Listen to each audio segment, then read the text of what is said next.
Okay, so one of the first things we need to do is remove the wheel. 19 millimeter, remove your lug nuts.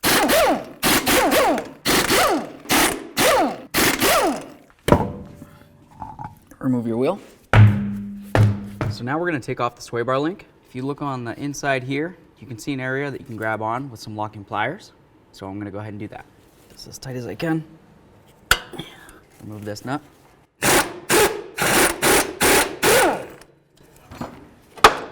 So let's remove the lower mounting nut, locking pliers, and a wrench. You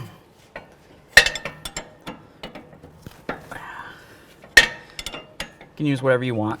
18 millimeter is the size.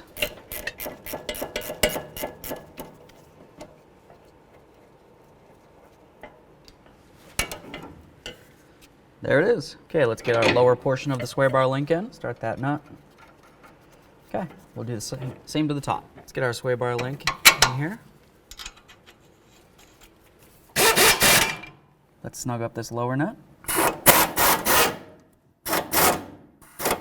Let's torque these to 65 foot-pounds. There it is. And put the wheel up on. So let's snug up the lug nuts. Let's torque our lug nuts to 100 foot-pounds. Torqued.